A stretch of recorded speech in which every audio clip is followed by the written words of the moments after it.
Recognized for 5 minutes. Thank you, Mr. Chairman. And I'd like to focus my remarks on a bill that I introduced, H.R. 3844, the Energy and Minerals Reclamation Foundation Establishment Act.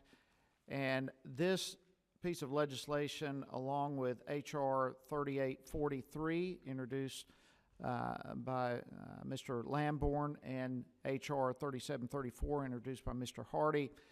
These three bills kind of go together and as put together address the complex technical, legal, educational, and funding related type challenges to abandoned mine lands and orphaned oil and gas sites across the country that were raised last year and that we heard about here in this committee with the EPA's Gold King and Standard mine spills that occurred in Colorado's Animas River.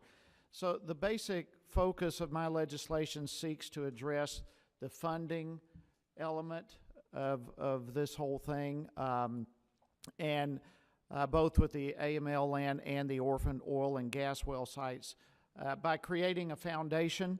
And the purpose of this foundation is to solicit private sector contributions to address the remediation sites that were abandoned prior to the enactment of the Surface Mine Control and Reclamation Act of 1977 and the implementation of BLM's mining regulations, Section 3809, in January of 1981.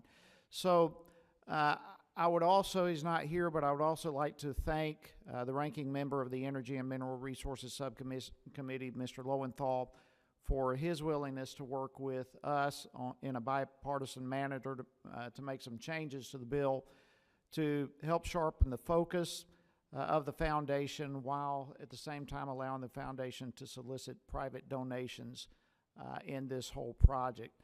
So after consultation between the majority and minority staff, the product of this bipartisan agreement will be represented by the amendment in the nature of a substitute that I will be offering with Mr. Lowenthal tomorrow morning.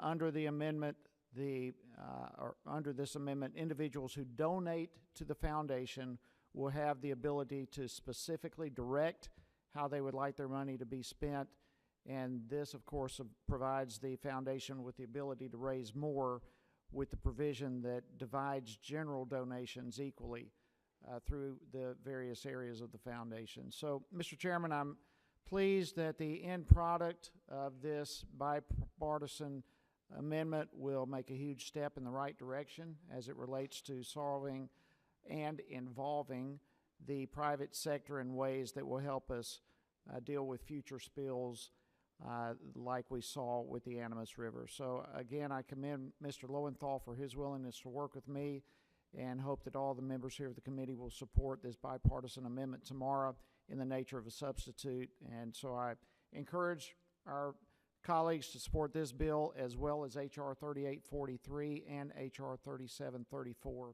and I yield back.